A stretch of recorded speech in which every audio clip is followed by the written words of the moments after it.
Hello class 5. Today in our class we will conclude chapter 3 as we were doing in our last week also.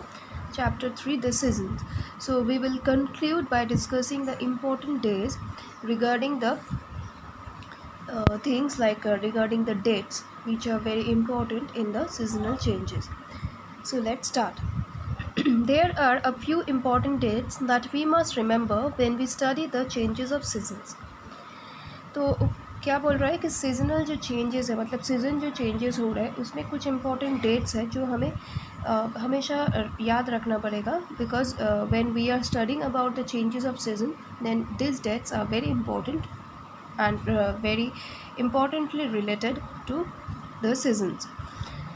So first date is on 21st March we have spring or vernal equinox.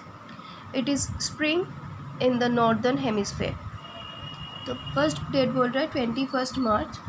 ये already हम लोग जब last week discuss कर रहे थे तभी हम लोगों ने ऑलरेडी पढ़ लिया था कि नॉर्दर्न हेमिस्फीयर में जब स्प्रिंग और समर चलता है उसी टाइम का एक डेट हम लोगों ने पढ़ा था 21 मार्च. सो 21 मार्च क्यों इम्पोर्टेंट है क्योंकि 21 मार्च में स्प्रिंग और वर्नल इक्विनॉक्स होता है.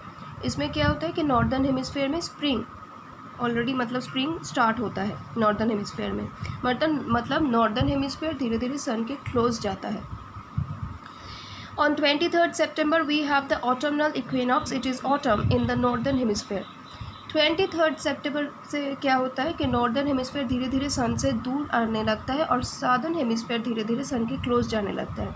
तो उसमें क्या होता है सीज़न चेंज होता है जिसकी वजह से नॉर्दर्न हेमिस्फीयर में सन रे जितना डायरेक्ट 21 मार्च से लेकर 21 सितंबर तक जितना डायरेक्ट पड़ता था उतना डायरेक्ट नहीं पड़ता है. धीरे धीरे नॉर्दर्न हेमिस्फीयर दूर आने लगता है. तो इसमें क्या होता है कि यहाँ पे ऑटम स्टार्ट होता है. ऑटम स्टार्ट होने का मतलब है कि धीरे धीरे दिन छोटा होने लगता है और जो टेम्परेचर वो धीरे धीरे ठंडा होने लगता है. तो इसीलिए 23 सितंबर से नॉर्दर्न हेमिस्फीयर में ऑटम स्टार्ट होता है. On 21 June the rays of the sun fall directly on the Tropic of Cancer and it is called the summer solstice. The northern hemisphere experiences summer and has the longest day on this date. 21 जून में क्या होता है कि tropic of cancer मतलब 23.5 degree tropic of cancer में सन एकदम directly रे देता है. सनलाइट जो है सन रेज जो है वो डायरेक्टली आके फॉल करता है डायरेक्टली फॉल करता है. तो इसकी वजह से क्या होता है कि ट्रॉपिक ऑफ कैंसर में मतलब नॉर्दर्न हेमिस्फीयर में उस टाइम पे समर चलता है and it experiences summer and it experiences the longest day. मतलब यहाँ पे क्या होता है दिन सबसे बड़ा हो जाता है इस डेट पे नॉर्दर्न हेमिस्फीयर में.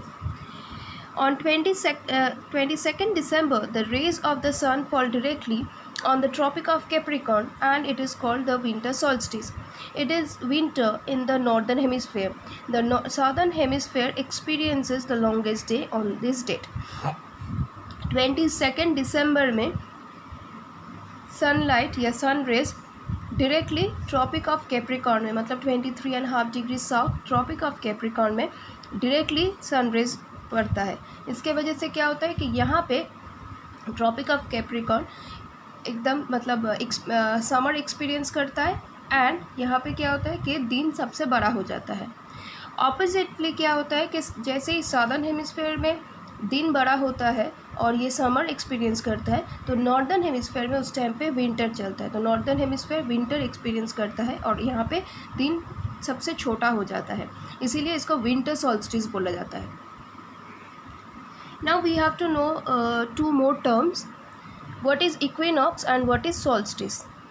An equinox is the time when the night and day are nearly of the same length because the sun's rays fall directly over the equator. क्या होता है इक्विनॉक्स मतलब क्या है कि जब दिन और रात एकदम सेम लेंथ का ही होता है.